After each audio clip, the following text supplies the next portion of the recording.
Thanks so much. Thank you all for coming, and it's a real treat to be here with Ed and Terry. One little secret, I've known them both since they were 18. They both looked the same. They were both students of mine at Catholic University, and both very good students, although not quite as good as Tom Donilon, but close. Well, he's National Security Advisor. That's right. And I'm in business. So we're going to talk about the landscape in a whole host of ways. I want to start with one slightly diversionary question, which is on people's minds this week, which is the vice presidential choice, as there are rumors or suggestions out there that Mitt Romney will choose a nominee earlier than we've seen forever. Now, his spokesman, Ed, said that, predicted that he would pick an incredibly boring white guy. Joe Biden said, why not? It worked for Obama. So, he's not always that boring. That's right. So the first question I have for you, Ed, is why pick early if that's going to be the case? Does it matter at all, or is this just something that we focus on because we often get bored with everything else that's happening? Do you think that Romney will, in fact, make an early choice? Well, I'll start with all the caveats that I'm sure you'd expect, which is that first, anyone who would know wouldn't tell you, and anyone who would tell you doesn't know. And I'll let the audience figure out which category I fall in. But the fact is that it's obviously a very important decision. It always is. Governor Romney is weighing that decision very carefully, and I can't tell you who or when, but there has been speculation that this may be a year where the governor doesn't wait until the convention, which is the norm. That is a possibility. It's also possible he waits until the convention, but you could do it earlier this time around than in the past for a couple different reasons. But the speculation is, I think, driven largely by the Washington parlor game. This is what people in Washington do, and it fills content, and we're all content providers now. We've got to meet the demand for that. But I would just say that I do think it's an important decision. It always is, and but I'm not at liberty. The irony is, when I first accepted this, I might have been at more liberty to kind of speculate on this front. But given that I have an official role with the campaign now, I'm going to have to take a pass. Sorry, Norm. Terry, first, do you think this matters? And second, if you were in Ed's shoes and advising Romney, who would you pick? Well, certainly it matters. But I think a pick could do more harm than good. What you don't want as your vice president actually going to hurt you. I think at the end of the day, Sarah Palin was not helpful to John McCain, and I think that hurt him greatly in the 2008 election. I think this election is going to come down to, Ed and I would probably agree on this, 6 or 7 states. That's it. It's going to be a basket of, it's going to be Florida, North Carolina, Virginia, New Hampshire, Iowa, Colorado, Nevada, Ohio. So you got to look at the analysis. Does anybody really help you in those states? You could argue for Portman, might be able to help you in Ohio, but it's going to come down to a very small basket of states. And I think for everybody who runs for president, they want to pick someone at the end of the day, if something tragic were to happen, in fairness, could walk in and be president of the United States. I think that is the most overriding concern that everybody has, to pick that. And within that, I think Joe Biden was a very good pick. It helped President Obama at the time, the issues we have with South Sea and all the issues that had gone on overseas. If you believe the pundit talk back then, Tim Kaine, who is now running for the Senate in Virginia, was the governor, was probably at the time the highest, but once those issues overseas happened, it moved to foreign policy. Joe Biden, being chairman of the Foreign Affairs, I think moved him to the top. So before it gets announced, if some incident or something happens, could clearly change that dynamic pretty quickly. Okay, let's step back before we come back to some of the politics more directly. There is a lot of discussion now that we are more polarized than we've been in our lifetimes. There's a new book out that discusses some of that. Makes a great holiday gift. Yeah. Makes a great holiday gift. So let me ask you guys a couple of questions. First of all, since you've been around since you were 18, have you ever seen it this polarized, whether it's ideological or partisan? And second, what are the implications of that for an election where at least the latest Washington Post ABC survey suggests that 90% of this electorate is fixed? The question is whether they all vote, but they're not going to be changed by anything. The remaining 10%, you could actually parse down to maybe 2% because they're in those swing states. So we're going to be fighting over 2% of the voters out there. What do you think? Well, I think, actually, I addressed this in my book, which is called Winning Right, Campaign Politics, Conservative Policies. Terry has a book as well, and I have to say that Professor Ornstein, I think probably 25 years ago, if anybody had bet him that Terry or I would read a book, let alone write one, he probably wouldn't have taken the bet. But there are a lot of dynamics. We spent a lot more time at the bars than Donilon did, and we had a lot more fun. There's a number of things that contributed to it. One is the fact is the parties have aligned along much more ideological grounds over time as kind of conservative Democrats in the South became conservative Republicans in the South.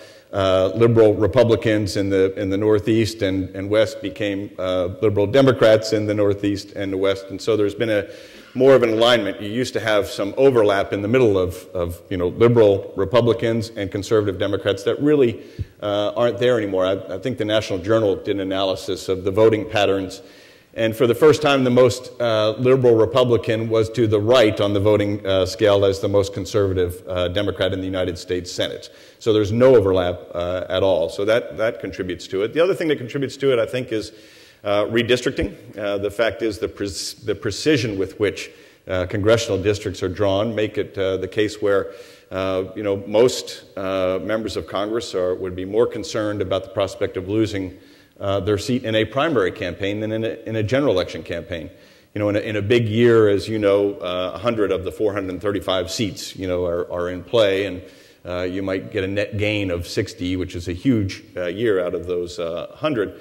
That means that 3/4 of the seats are not in play in a general election, and that makes the primary really the place, and that pulls to a certain extent both parties to the right and to the left. But I think there's something else at play, which is that the issues have gotten very big and the differences are very big. The differences between President Obama and Governor Romney could not be more clear. This is a big choice election, and there are big differences between the two, and that tends to polarize. And so we are at a point where, when we first started in elections and campaigns and things, people would say, well, there may be 20% of the electorate that's kind of swing vote and could go either way, and you're right. I think it's more, the Democratic nominee starts with about 46%, and the Republican nominee starts with about 46%, and you fight over that remaining 8%. It's a much narrower slice. So I would say, Norm, there are a couple things. One is the shakeout in both parties of liberal Republicans, conservative Democrats, largely along regional lines, the precision with which districts are drawn, and really the nature of the debate today as being a much further distance between the two candidates and a much bigger choice. Terry, this started in Washington. It appears to have metastasized out to the states in a lot of cases and to the voters as a whole. Do you see that? You do, and it's a national trend. It's unfortunate because I think it's not good for democracy. It's not good for our country at a time we're competing against nations throughout the world, and we are bogged down. I mean, tying up the Congress last week on an Eric Holder contempt citation, or voting on health care when you know it's not going to get through the Senate. These are gigantic wastes of time, and all they're doing is pushing people further apart. And I agree with Ed. I mean, I'm a big believer we should go to nonpartisan voter to draw these lines because there's no competition left. I think the news cycle, the 24/7 constant bashing one against the other all day long, I think is horrible for the democracy.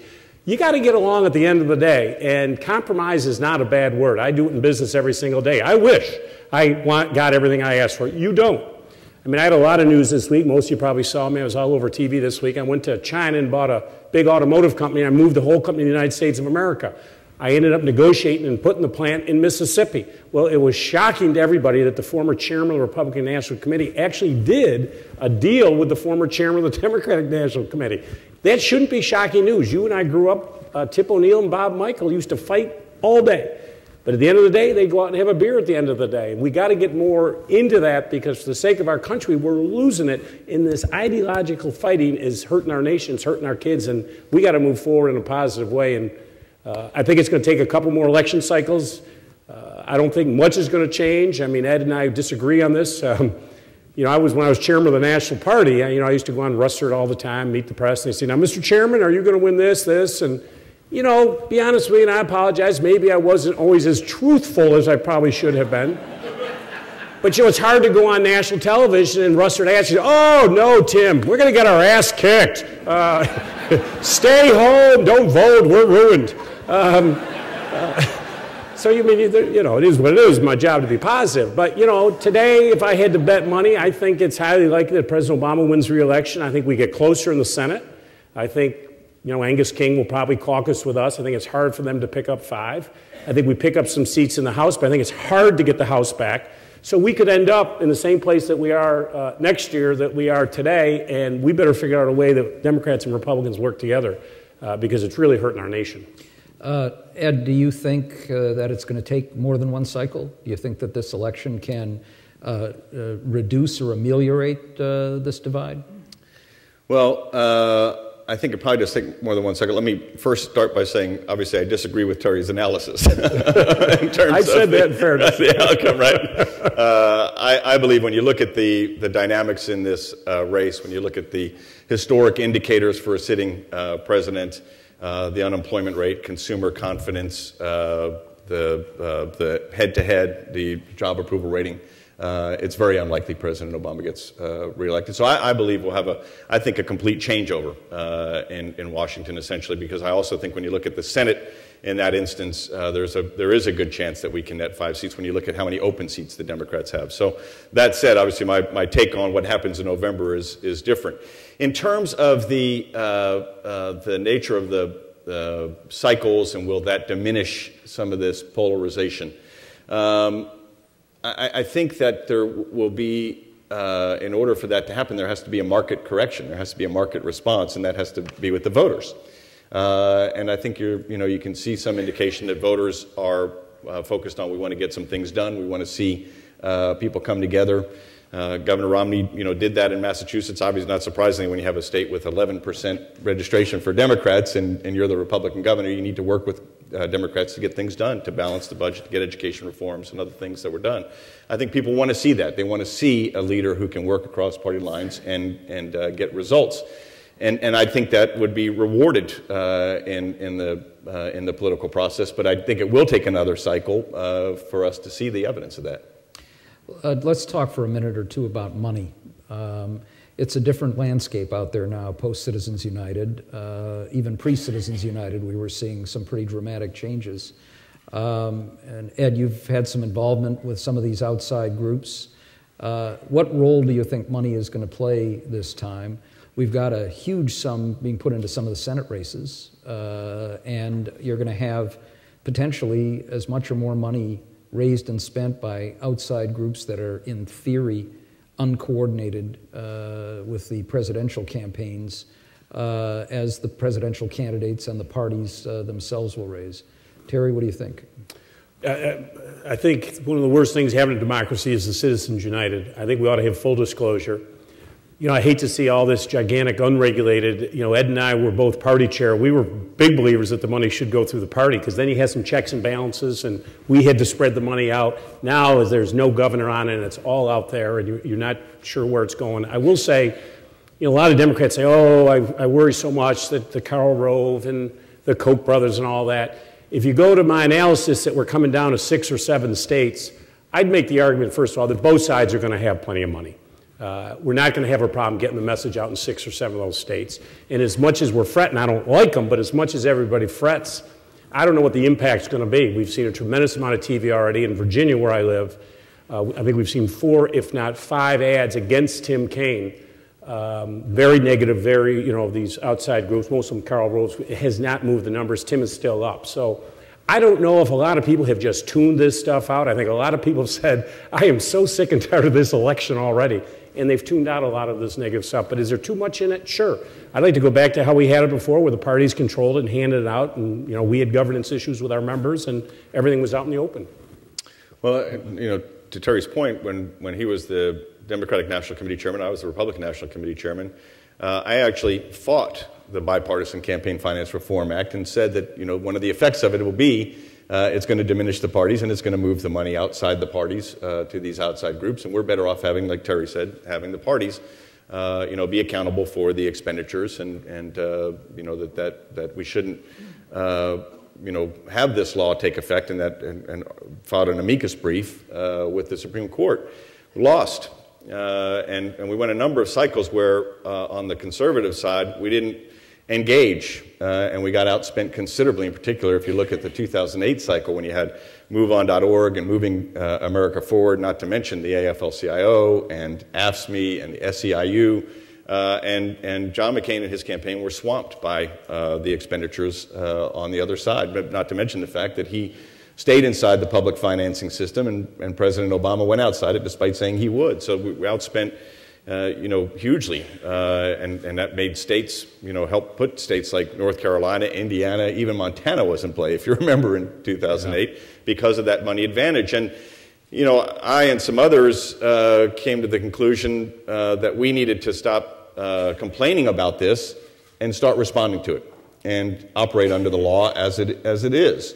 The way I put it was, I fought the law and the law won, and now we need to adapt. And so I and some others encouraged some of these groups to form to offset the effects of the AFL-CIO and SEIU and Moving America Forward, MoveOn.org, the George Soros money, and others. And that has happened. Now, just to be clear, I was an informal advisor. I was never a consultant, never an officer, never had a formal capacity with American Crossroads. And now, I have an official capacity with the campaign, so I'm fenced off from that activity. But the fact is, this was a response from the right to what the left had been doing for years. And as to whether or not it's a good thing or a bad thing, the fact is, people are free to express themselves, free to participate in the process. What I know it is that it is the thing, and it's the system today. And we would be foolish for those who share, my point of view and my perspective, to not participate fully in that system and cede it to the other side, as was done for about 3 election cycles. Okay, I think we could have a real debate about where we go with campaign finance policy, but we'll move beyond that. Let me ask you about... I'll say it's the second worst decision the Supreme Court made behind Bush v. Gore, but I'll leave it at that. I might have some other decisions that come to mind recently. This has been, I think, even Ed would agree, not the best 2 weeks for Mitt Romney. But one of the questions that's been raised is whether at this early stage, we're in mid-July, and if we're talking about, let's parse it out, 90% of voters are fixed, 10% are swing voters. Half of them pay almost no attention to politics. If they vote at all, they're classic referendum voters. And the other half are the ones who are in play. But a lot of those are not going to pay attention in a serious way until the fall. So one question is, do attacks now or bad weeks now matter? Is this going to set a stage for something? Is this because you got a lot of money and you might as well go out there? Or is the effort to define a candidate before he can define himself something we've seen before with John Kerry in 2004, for example, with Bob Dole even in 1976 and in 1992. Is this something meaningful? Yeah, listen, if you want to always be, if you can be on the offense, you don't want to have to play defense. I think Governor Romney is now playing defense on the offshore counts, you know, the tax records and all of that. It's not a place you want to be. The benefit to Governor Romney is, you're right, it's early. And I think a lot of these independent voters are not even going to look at this. As I said earlier, I think a lot of people are disgusted already, and they're going to start looking at it after Labor Day, and a lot of them will move probably in October. That being said, I would rather be driving the narrative than being the subject of it. As you say, in 1995, and in the Clinton re-election, which I was one of the co-chairs of, we went on TV early, the earliest it had ever been before, if you remember 1995, where a couple months earlier thought we were dead. By the time we got to our convention, you didn't even need a convention. Bob Dole, it was over. It was done, to the point that Haley Barbour, the chairman of the party, took all the money and put it into the House and Senate races. So driving that early, often narrative, I think, is very important. But I'll be the first to tell you, there are going to be ups and downs on our side, too. We had a bad month before. You know, you're going to have your ups, you're going to have your downs. You want to make sure you're up and you're rolling with momentum, obviously, as we get toward Election Day. But I caution Democrats, and I've said this for a while, in 2008, we had everything going for us. We knew on our side, whoever won the nomination, it was going to be historic. It was either the first woman or the first African-American was going to be president. As you know, President Bush left office with the highest disapproval rating of any president in the history of our country. Not lowest approval, but highest disapproval. You had the economy on the verge of going off a cliff. We were stuck in 2 wars that nobody liked. He picked a VP who supposedly could see Russia out her front door. I mean, there were just a lot of issues. We only won with 52% of the vote with a historic turnout, 52. My point being is this is going to be a very close election. And I'd rather be where we are today than where, obviously, than Governor Romney is today, but I'd like to be in this place early November, on November 5th and 6th than today. Any legs to this early stuff, Ed? I don't think so. If you look at the advertising that's been done since, I think if you look at the Real Clear Politics website people are familiar with, and the average for the presidential ballot, starting in April 10, which really was when the advertising started in this effort to try to essentially disqualify the Governor Romney by the Obama campaign. And in that period of time, the Obama re-election campaign has outspent the Romney campaign by $30 million on advertising in those key states, so it's pretty concentrated over the past 3 months. And at that point, when that advertising onslaught started, the president enjoyed, in that average of those head-to-head ballots, over I think it was 5.2% advantage in the ballot, like 48, 43, somewhere in there. Today, it's 2.4% advantage. So Governor Romney has cut the advantage in more than half while being outspent in this onslaught. And believe me, those ads are negative ads that are running in those states. And so I don't think you're seeing that. I think that the voters are more focused on big issues. President Obama said when he accepted the Democratic nomination in Denver 4 years ago that when you don't have something to run on, when you can't run on your record, you attack your opponent and you try to make big elections about small things. And that's what we're seeing right now. We're seeing them try to make elections about small things. I think the American people want the election to be about big things because there are big issues facing the country today. Unemployment above 8% for a record 41 straight months. More than 500,000 Americans or I should say fewer Americans working today than when the president took office. There are 23 million Americans who are either unemployed or underemployed, meaning they're working part-time instead of full-time, or they're in jobs that are not commensurate with their skills and their education levels, or have left the workforce entirely. Millions have just left the workforce entirely. These are big issues. Debt, $5 trillion in debt racked up in a 4-year period. That's a big issue.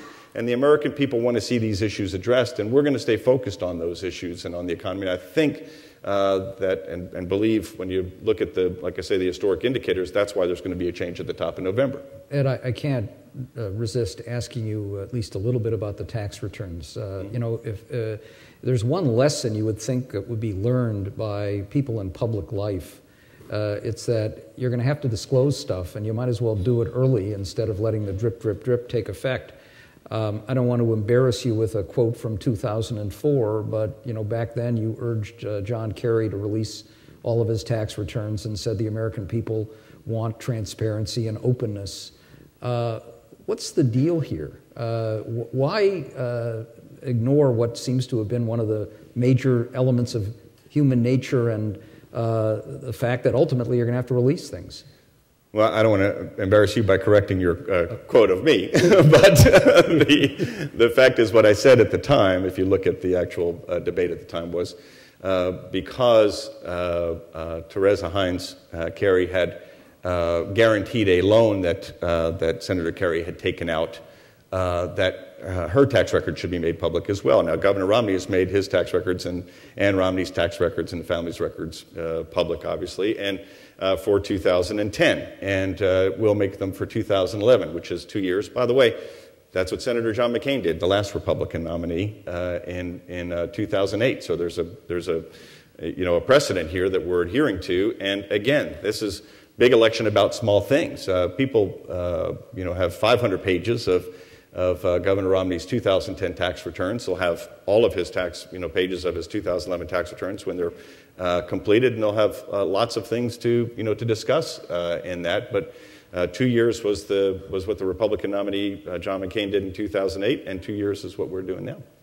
Terry, if you were advising Governor Romney right now privately, would you tell him, Lance the boy will let all of these returns out, or would you? Well, I think there's something to be said for getting, it's now part of the narrative, and the biggest problem for Governor Romney is Republican leaders are coming out every day, like the governor of Alabama just came out the other day, Governor Barber came out the other day, released the taxes. So he's got to get it so that his own party is now saying there must be a problem there, and nobody knows anything. People are just speculating. I mean, the guesstimate would be, he's been in business, and at the time, tax shelters were legal, and maybe there's some things in there where he didn't pay taxes. He was legally entitled not to do it, but by not putting it out there, you're letting everybody's imagination run wild. His biggest problem are Republican governors now saying release the documents. Do you agree with Lance it? You agree with Ed that this is a sideshow, and basically it's going to be an election about the big issues, like the economy, or will this stuff matter? Do you agree with me? No, do you agree with Ed? Yes. Clearly the narrative is going to be who can best help us in the economy. The benefit we have this time, people thought foreign policy when then Senator Barack Obama was running. Does he have the foreign policy credentials? Well, you don't even hear foreign policy anymore. He went and got Osama bin Laden. He's taken out most of the Taliban with the drone networks.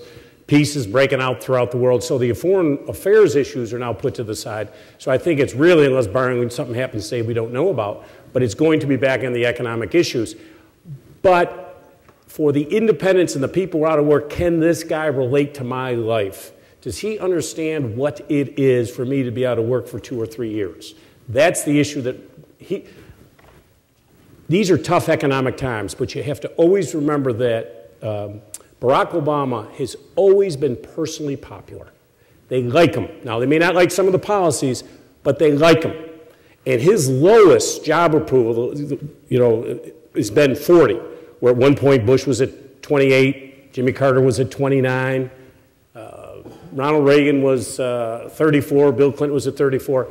President Obama's only gotten down to 40 because they like him personally. So the issue for Romney is, do people say, yeah, this guy can fix it for me? If they think he's got offshore bank accounts and that he's hiding all this tax money, he didn't pay his taxes, that's hard to relate to say this guy's going to engineer the comeback for my job. That's the problem. Let me just explore briefly one other area before we get some questions from the audience, and there are microphones on the sides there.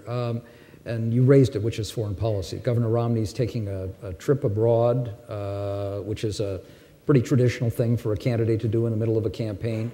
Being commander-in-chief is a critical element of it. How important do you think foreign policy will be? Is this all about the economy? Is leadership abroad going to be something that's raised, but not really a particular focal point of Americans? What do you think, Ed? Foreign policy and national security are always important components of a presidential election. And you're right, we're going to address those here at the end of this month when the governor does. He'll be speaking to the Veterans of Foreign Wars convention, where he'll talk about national security, and then he'll have a trip abroad, including a trip to Israel, which is obviously a very important foreign affairs issue, our relationship with Israel. And voters do take that into account. That said, it is not the most vote-determinative issue, obviously, in this election. And you know, we have clear differences. Governor Romney has clear differences with President Obama when it comes to our national security and foreign policy. We'll highlight those during the, you know, as we're talking about, well, actually, you know, what we'll do is talk about what Governor Romney is in favor of when it comes to how America, you know, should be interacting with the world and leadership role we should play in a new American century. And but to your point, Norma, you know, the fact is most voters, all things being equal, or you know, if you could anticipate, you know, 120 days from now, whatever it is, what they're likely to be thinking about without something else intervening, they're likely to be thinking about who's going to be the best person in the White House as president when it comes to jobs and economic security and household income. Average household income has fallen $4,300 since the president's taken office. Who's going to help turn that around? Who's going to help get this economy moving again? I think that's the most vote-determinative issue. But foreign affairs and national security issues are always an important component of a presidential campaign. Terry, it's smart for Romney to do it. You got to check the box. So I think it's smart for them to go over and get it out of the way. Just one last question to you and Terry. Let me ask you this: you've got an audience here of people who are committed to U.S. global engagement, a meaningful role for America abroad, the use of smart power to advance our interests and keep us from having to get into debilitating wars. Now, that involves a lot of different components. It's not just foreign policy, it's also budgets at a time when we're facing a terrible squeeze. Do you think that the outlook is reasonably good, whichever candidate wins, or are we going to face tough times because of both the budget squeeze and the desire on a part of a significant number of Americans to pull back from our commitments? Let me say, it's going to be, until we get through with what we know is going to happen at the beginning of next year, with sequestration with the hundreds of billions of dollars out of defense and out of the domestic programs. Nobody can answer that question until, I mean, I doubt we get to the sequestration. I think Congress will figure something out, but there's going to be big cuts. I happen to be personally, and I clearly know our Secretary of State is a huge advocate of the work that you're doing there and the different projects going on all over the world. I travel extensively around the world. I just took I have my children travel the world in programs. I have one right now, just went to Nablus, Palestine to work in a refugee camp. I think it's important that you have your children out there and understand what we need to do to help people help themselves. Having a lot of poverty and having children not being able to be fed and all the issues without education comes back to hurt the United States of America. We got to not only strive here, but around the world to make sure that people are getting a quality education. They have a good frame of reference about America and the things we're doing. So the more we can do to show the flag and to help them help themselves. I went over last year to the Middle East for another one of my children, a project we're working on over there, is we ought to be doing more to create, let it be clearly in the Middle East with a tremendous amount of sun, building solar panel farms everywhere over there, wind turbines and things like that. We've got to create economic activity for people to help themselves, because if they don't have it, then they're stuck in poverty and bad results happen from that. So I would say to all of you, thank you for the tremendous work that you're doing. And this is something, obviously, as you know, Hillary has advocated for a long time, changing our mix a little bit of how we deal with these nations around the world. It's a different type of diplomacy, and it's the right way to do. And as you know, she started all these very aggressive new programs. I know Ann and others are here who work on these things. Very important. Yeah, and look, it is important. I worked for President Bush, who clearly, I think, made a strong mark when it came to soft power and helping to promote American values abroad. And Governor Romney, too, wants to make sure that we have an international policy that fosters democracies, that encourages trade between countries, which I think is an important element, as well as government programs. I think we can be more efficient in our government programs, and especially how we maybe square up different government programs, have a greater coordination of some of those resources. But you know, we are facing very difficult budgetary times, obviously, and a lot of that is driven by our weak economy. And I do think we've talked about economic policy, and there is a direct correlation between having a strong economy and the ability to do the kinds of things that are not just good for people in other countries and helpful to people in other countries, but that are good for America and help in terms of how people perceive us rightly, as a generous nation and helps with our diplomacy and our relationships, international relationships. But when if you're at 41 straight months of 8.2% unemployment, and you've got 4 years in a row of more than $1 trillion deficit, that makes it harder for us to be able to do those things. And so there is a correlation between our economic strength and our ability to for soft diplomacy programs abroad. Well, let's turn to the audience and.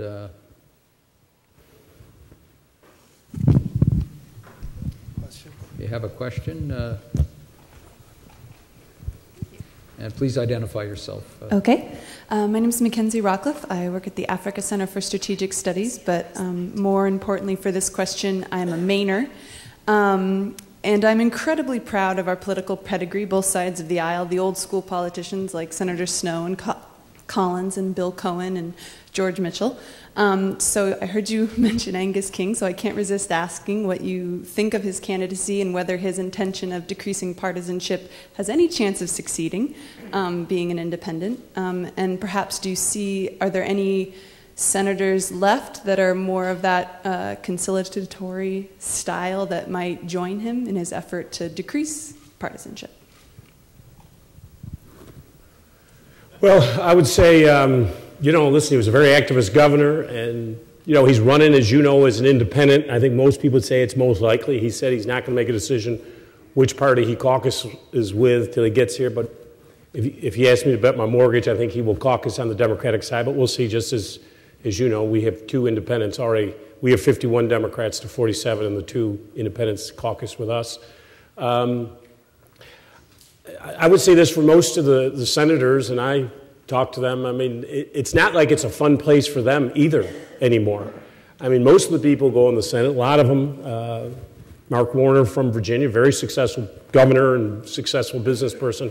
It's not a lot of fun for people like Mark who have been successful in business to go up there and to get nothing done day in and day out. So I think if we don't fix it up, I think he will find a lot of partners when he gets down, because people have really had it. You had the Gang of Six that sort of bipartisan tried to get together on the budget. But I think it's to the point now that if we don't solve it, we're going to see very good qualified people saying, I'm going to leave it. I'm just not going to do this anymore, because it's not worth it if you can't get things done. It's the greatest deliberative body in the world, the United States Senate, but it's not deliberating on anything anymore. It's not getting anything done. And it's bipartisan problems. I mean, we have our issues on our side. Republicans have theirs. We have got, and I make this point over and over, we have got to come. I'm in a global business today. I'm doing electric cars. I'm doing wood pellets. I compete in Europe, and I compete in Asia. I know what these other nations are doing is we're sitting here bickering over nothing. They are moving ahead of us at warp speed, and we got to get in this game. I think there are people on both sides. Obviously, people on both sides of the aisle who are able to work across the aisle to get things done. Like I say, I think that they're, what you have to watch for is there a market response here that puts a premium on that. By the way, I think you can be, a person of principled conservative conviction, principled liberal conviction, and find things to work on with common ground. I don't think there has to be we're not going to have a nonpartisan Senate. We're going to have bipartisanship in the House and Senate on issues that are important and need to be addressed. So I guess my bottom line is I think there are people in both parties who serve as that bridge, even though there's not the overlap that there used to be, like we talked about earlier. There's nothing wrong with the word compromise. This idea that I got to get 100% or I'm not going to be with you. I wish I got 100%. My wife, my 5 kids, my 2 dogs don't agree with me. I mean, it is what it is. You don't have everybody agree with you all the time, but you want to move the ball forward, so I got to give and take. I got to give up stuff every day. We've lost that. Somehow compromise is a bad word. It's not a bad word. I'm not losing my ideals or my principles. I'm moving the ball forward.